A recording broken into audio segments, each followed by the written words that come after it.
Crocs is foam, holes, and a shape most designers would never sign off on.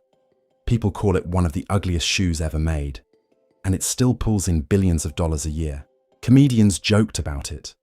It built a reputation as one of the ugliest shoes anyone had ever tried to sell. None of that stopped it. The company kept selling, kept growing. The story doesn't start in a design studio. It starts on a sailboat. 3 friends found a strange foam clog from a small Canadian company. It was light, it gripped wet surfaces, and it didn't hold water. And on a rocking, wet boat deck that mattered more than how it looked. The same holes people mocked let water drain. The same swollen shape that looked clownish let feet survive a 12-hour shift. The ugliest parts of the shoe were doing the real work. So how does a boat shoe end up worn as a statement? In 2002, they brought Crocs to the Fort Lauderdale International Boat Show. No ad campaign, no celebrities, just a booth, and boaters trying on a shoe that looked ridiculous. Within a month, they'd sold about 500 pairs. The first real proof didn't come from fashion critics. It came from customers paying for the product. That raised an obvious question. Could a boat shoe survive off a boat? The 3 men behind that booth were Seamans, Lyndon Hanson, and George Boedecker Jr., friends from Colorado who'd found the idea on a sailing trip in the Caribbean. They hadn't designed the shoe. They'd found it, a rough foam clog made by a small Canadian company called Foam Creations. They were the first to see what it could become. The material itself was the real discovery. It was lightweight. It resisted slipping on wet surfaces. It didn't mark or scuff hard floors. It resisted odor after long shifts, and it molded softly around the foot without pinching or rubbing. To a designer, it looked unfinished. To anyone standing on a hard floor all day, it was simply comfortable. Here's the first real system at work. For many buyers, trying Crocs created the same private contradiction.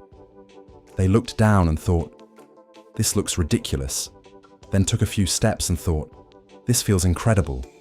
The eye said no. The body said yes. A brand was built inside that contradiction. In 2004, Crocs bought Foam Creations outright, acquiring the formula, the production, and the material at the center of everything. Croslite.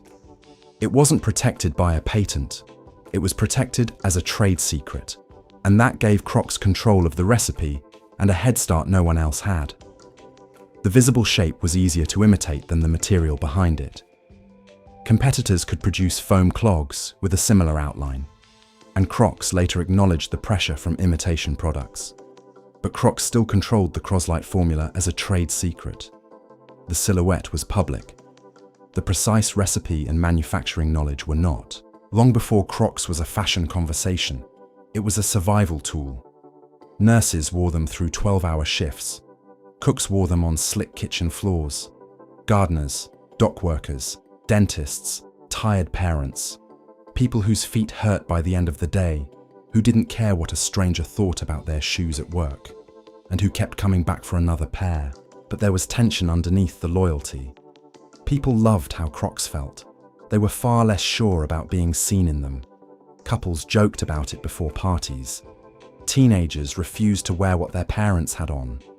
The brand had built a quiet army of loyal buyers and a public reputation as a punchline.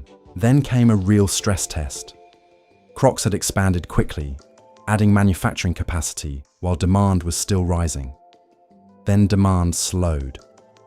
The company was left with excess capacity and had to write down tens of millions of dollars in inventory. In 2007, revenue had reached $847 million. The next year, it fell to $721 million, and the company posted a net loss of more than $180 million.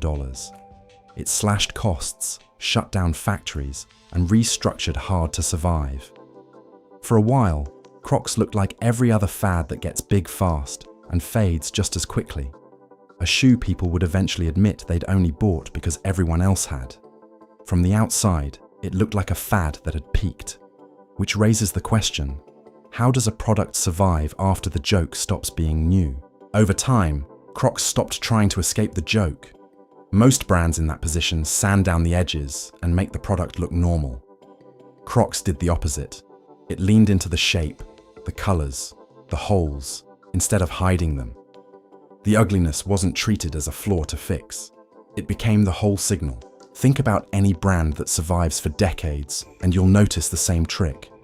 You can identify it from a distance. The curve of a Porsche, the shape of a Coke bottle, the bite taken out of an Apple logo. Crocs joined that list, not by being elegant, but by being unmistakable.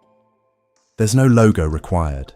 Someone crossing a parking lot in bright yellow Crocs gets noticed before their face is visible. A stranger scrolling past a photo online clocks the shape before reading the caption. Every person wearing a pair becomes a small, walking advertisement that costs the company nothing. Free distribution, running on other people's feet. From 30 feet away, you know exactly what you're looking at. In a crowded world, being recognized fast is its own kind of power.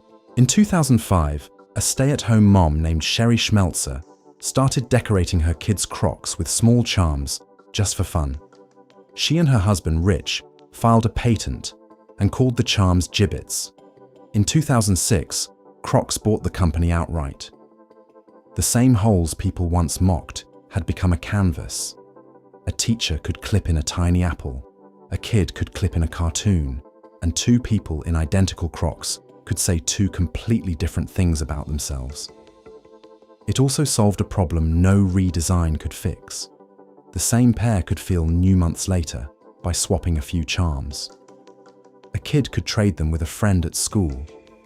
The same shoe read differently depending on who wore it. Crocs stopped being one product. It became a platform other people decorated for free. For years, Crocs had been tolerated, not celebrated. Something you wore because your feet demanded it, not something you'd choose to be seen in. The collaborations changed that math. Then came Balenciaga, putting Crocs on a Paris runway. Post Malone and Justin Bieber released their own versions. KFC put out a fried chicken-themed clog with drumstick-shaped charms. Certain limited pairs stopped being footwear and became objects people traded and collected. The point was never that a runway or a rapper suddenly made Crocs beautiful. The point was that a famous name turned tolerance into open permission. It became socially safe to wear something that used to be a joke. If you like seeing a hidden system get exposed like this, subscribing means you won't miss the next one. There's a moment in the life of certain products where mockery flips into meaning. People stop wearing the thing despite the jokes. They start wearing it partly because of them. Owning something strange becomes a way of saying, I know exactly what this looks like, and I don't need your approval. That's its own kind of status. And underneath all of it, the business kept climbing. Crocs went public in 2006. By 2024, the Crocs brand alone generated about $3.3 billion in revenue, and Crocs Inc. as a whole crossed $4 billion. It was a record year. The shoe that spent 2 decades as a punchline had quietly become a multi-billion-dollar business. Not because the world finally agreed it was beautiful, because the world stopped needing it to be. Compare that to the brands you've already forgotten. The ones that tried to offend no one and ended up remembered by no one. Crocs was too strange to disappear. In a noisy world, being unforgettable can matter more than being conventionally attractive. Here's the rule. Most people rarely say out loud. Beauty asks for approval. Recognizability doesn't. A beautiful product needs you to agree with it. A recognizable one only needs you to notice it. And once enough, people notice. Whether it's beautiful stops mattering. The oddly shaped car that outsells the elegant one runs on the same rule, so Elias goes back to the table. The shoes haven't changed. Same foam, same holes, same strange shape. But the way he looks at them has. He no longer sees an ugly object. He sees a decision, a brand that stopped trying to be liked and chose to be impossible to forget. Crocs didn't become iconic by escaping what made it ugly. It became iconic by making the ugliness impossible to ignore. In a world that keeps telling you to smooth your edges, sometimes the edge is the entire point.